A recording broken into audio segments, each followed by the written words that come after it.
Tuhan bersamamu dan bersama rohmu. Inilah Injil suci menurut Lukas.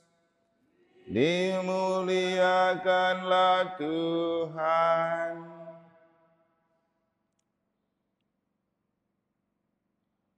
Semua orang heran karena segala yang dikatakan Yesus. Lalu Yesus berkata kepada murid-muridnya, dengarkan dan camkanlah segala perkataanku ini. Anak manusia akan diserahkan ke dalam tangan manusia. Mereka tidak mengerti perkataan itu, sebab artinya tersembunyi bagi mereka, sehingga mereka tidak dapat memahaminya. Dan mereka tidak berani menanyakan arti perkataan itu kepada Yesus.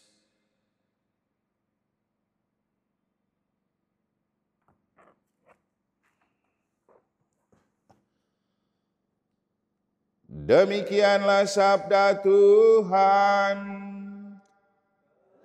Terpujilah Kristus. Tidak mudah memahami apa yang tidak kita mengerti. Tetapi bagaimana caranya supaya suatu saat yang susah kita mengerti dapat kita pahami. Frater, suster, Bapak Ibu, saudara-saudari, adik-adik dan anak-anak sekalian yang saya kasih dalam Tuhan. Mungkin itulah pertanyaan yang dapat kita dalami dan kita maknai ketika dalam Injil pada hari ini kita menemukan sebuah kenyataan bahwa para murid yang mengikuti Yesus sudah lama, dan ketika Yesus berbicara tentang anak manusia akan diserahkan ke tangan manusia dan mereka tidak memahami hal itu, apa yang harus dibuat kemudian dan apa maknanya untuk kita?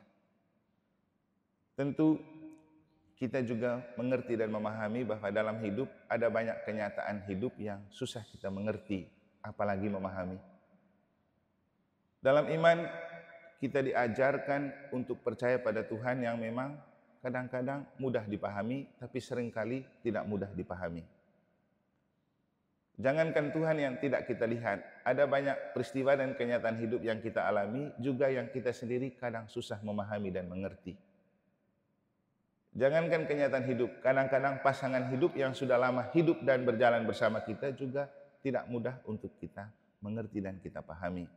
Nah, kalau menghadapi kenyataan-kenyataan seperti ini, apa yang harus dilakukan? Jawabannya adalah tetap mencintai kesetiaan. Para murid ketika tidak memahami apa yang dikatakan oleh Yesus, mereka tetap setia untuk mengikuti Yesus, berada bersama Yesus, berjalan bersama Yesus, karena pengertian dan pemahaman itu bertumbuh dalam proses. Kita harus bergulat dengan banyak kenyataan, kita harus bergulat dengan banyak pengalaman, dan itulah yang membantu kita bisa mengerti dan memahami kehidupan kita. Demikian juga iman kita akan Tuhan. Harus terus-terus ikut misa, harus terus-terus berdoa, harus terus-terus baca kitab suci, karena proses itulah yang membuat kita mengerti dan memahami siapa itu Tuhan bagi kita. Apa yang Tuhan lakukan untuk kita. Saya sendiri setelah 18 tahun menjadi imam, baru pelan-pelan mengerti dan memahami apa artinya misa untuk seorang imam, untuk saya, apa artinya saya merayakan misa untuk umat seperti yang kita lakukan sekarang. Padahal dulu selama 13 tahun sekolah di seminari, tiap hari misa, tapi juga tidak mengerti dan memahami mengapa harus misa setiap hari dan untuk apa kita misa terus. Baru dalam proses setelah menjadi imam bertahun-tahun, baru pelan-pelan mengerti sampai kemudian saya berani mengatakan kepada Bapak Ibu, misa itu sebuah investasi menuju surga.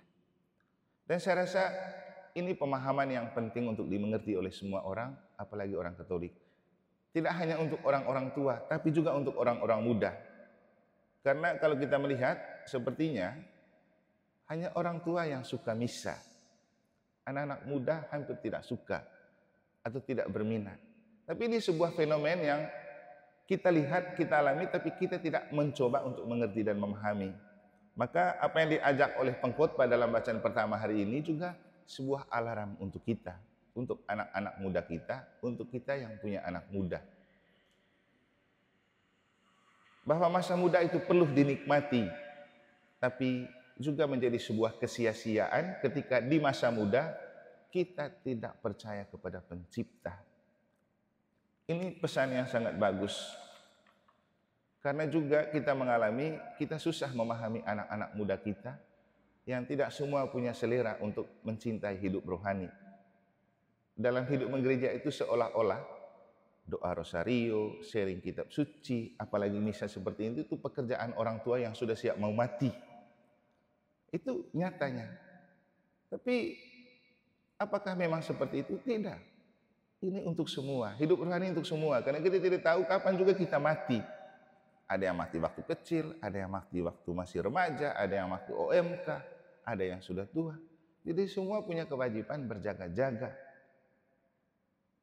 Jadi apa yang disampaikan oleh pengkhotbah baik untuk kita pahami, kita mengerti, dan kita sampaikan kepada anak-anak muda kita. Supaya mereka jangan terlalu leha-leha juga dengan masa muda. Karena masa muda itu juga investasi.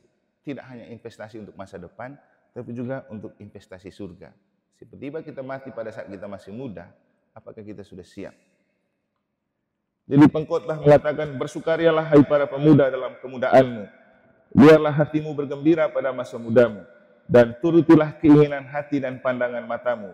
Tetapi ketahuilah bahwa karena segala hal ini, Allah akan membawa engkau ke pengadilan. Buanglah kesedihan dari hatimu dan jauhkanlah penderitaan dari tubuhmu, karena masa muda dan fajar hidup adalah kesia-siaan. Ingatlah akan Penciptamu pada masa mudamu, sebelum tiba hari-hari yang malang dan mendekat tahun-tahun yang kau katakan, tiada kesenangan bagiku di dalamnya. Jadi masa muda juga masa yang susah dipahami, susah dimengerti.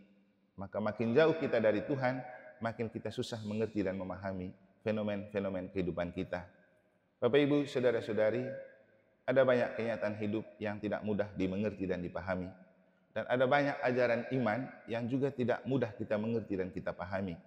Dan Allah yang kita percaya, yang kita tidak lihat, juga Dia yang tidak mudah kita mengerti dan kita pahami.